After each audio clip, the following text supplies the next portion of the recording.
ஓம் சாய்ராம், ஜெய் சாய்ராம். எல்லாரும் நல்லா இருக்கணும், எல்லாருக்கும் நல்லதே நடக்கணும்.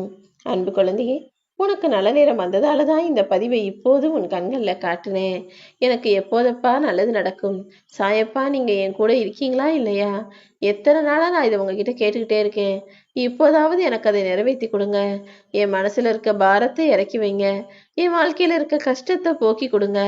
எனக்கு இருக்கிற பண கஷ்டத்தையும் தேவையையும் நிறைவேற்றி கொடுங்கன்னு நீ என்கிட்ட அன்பா, ஆறுதலா, அரவணைப்பா, பக்தியோட, பாசமா, நம்பிக்கையா கேட்கும்போது நான் இன்னுமேலும் உன்னை காயப்படுத்தவோ அல்லது காத்திருக்க வைக்கவோ கஷ்டப்படுத்தவோ விரும்பல. அதனாலதான் எல்லா பிரச்சனைகளையும் சரி செஞ்சு உன் கெட்ட நேரத்தையும் துரத்தி அடிச்சு உனக்கான நல்ல நேரத்தை உருவாக்கிட்டேன். நல்ல நேரம் வந்துடுச்சுனாலே இனி எல்லாமே நல்லபடியாக நடந்துவிடும். இனிமே நீ எதை நினைச்சும் கவலைப்படாத. நீயே இது கனவா நிஜமானு யோசிக்கக்கூடிய அளவுக்கு உன் வாழ்க்கையில எல்லா விஷயங்களையும் நான் சரி செஞ்சு தரப்போறேன். உன்னை சுத்தி இருக்கக்கூடிய மனிதர்கள் ஆடம்பரமா இருந்தாலும் சரி அல்லது அனாவசியமா செலவு செஞ்சு ரொம்ப பெரிதாக படாபடோபமாக காட்டி கொண்டாலும் சரி, அதையெல்லாம் நீ பெருசா நினைக்க வேணாம். உன் வாழ்க்கையில உனக்கு என்ன கிடைச்சிருக்கு, உனக்கு என்ன அமைஞ்சிருக்கோ அதை வச்சுக்கிட்டு சந்தோஷமாக, மன நிறைவாக, மன திருப்தியோடு சிரிச்ச முகமாக வாழ பழகு. உனக்கான நாள் இந்த நாளாக இருக்கும்போது இனி நீ எதுக்காகவும் யாரை பார்த்தும் ஆசைப்படவோ எதிர்பார்க்கவோ அவசியமே இருக்காது. நீ உன் வாழ்க்கையில ஆரம்பத்தில் வாழ்ந்த கஷ்டமான நாட்களை மட்டும் மறக்காத.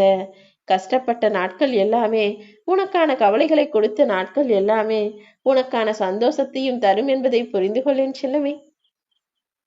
ஏன்னா ஆடம்பரத்தை ஆசைப்படுறது தவறில்லை. ஆனால் ஆரம்பத்தை மறந்துட்டு, கஷ்டப்பட்ட நாட்களை மறந்துட்டு அடுத்தவர்களை அலட்சியப்படுத்துவதும் எல்லாத்தையும் அலட்சியமாக நினைப்பதும் தவறாக போயிடும். உன்னை நேசிக்கும் மனிதர்களை நீயும் பாராட்டி பழகு. தேவைப்படுறவங்களுக்கு உதவி செய்.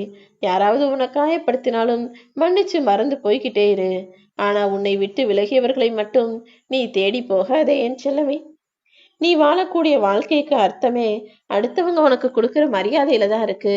அடுத்தவர்கள் உனக்கு மரியாதை கொடுப்பதை வச்சே நீ எப்படிப்பட்ட ஆளாக இருக்க, ஒழுக்கமான ஆளா இருக்கியா, நேர்மையான ஆளா இருக்கியா, எல்லாருக்கும் நல்லது சரியாங்கிறது உனக்கு தெரிய வந்துவிடும் தானே.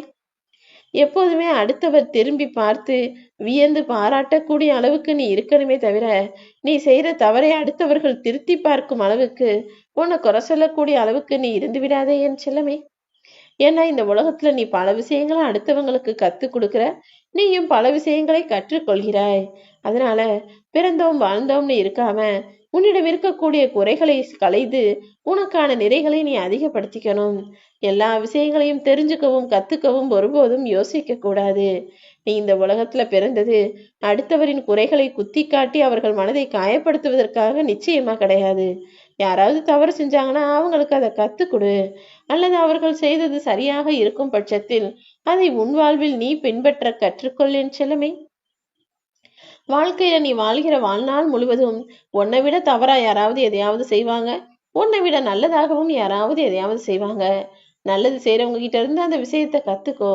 கெட்டது செய்யறவங்களுக்கு அதை சொல்லி திருத்த பாரு. முடியலைன்னா அப்படியே விட்டுட்டு அவங்களா பட்டு திருந்துவாங்கன்னு அவர்களை அவர்கள் போக்கில் விட்டுவிடு. காரணம் இல்லாமல் வாழ்க்கையில் நான் யாரையும் உன்னை நோக்கி அனுப்புவது கிடையாது.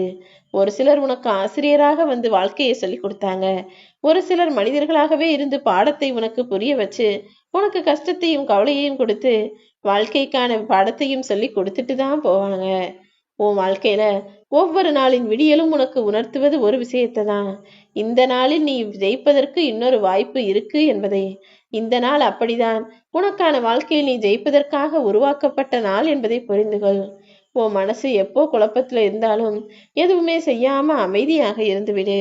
ஏன்னா மனக்குழப்பத்தில் இருக்கும்போது நீ எதை செஞ்சாலும் அது தவறாகத்தானே போய் முடியும். நீ அந்த மாதிரி குழப்பமோ வேதனையோ கஷ்டமோ கவலையிலையோ இருக்கும்போது எதை பத்தியும் யோசிக்காம அமைதியாக இருப்பது கூட உனக்கான நன்மையாகத்தான் இருக்கும். உன் கஷ்டங்களை மட்டுமல்ல, உன் கஷ்டத்திற்கு காரணமானவர்களையும் சிரிச்சுக்கிட்டே தாண்டி போய்கிட்டே இரு. எல்லாத்தையும் சரி செஞ்சு உன் வாழ்க்கையில உனக்கான மகிழ்ச்சியை உன் சாயப்பா நான் தருவேன். நீ போதும் போதும்னு சொல்ற அளவுக்கு உனக்கு எல்லா விஷயங்களையும் அள்ளி அள்ளி தருவதற்காகவே நான் வந்து விட்டேனேன் செல்லமே.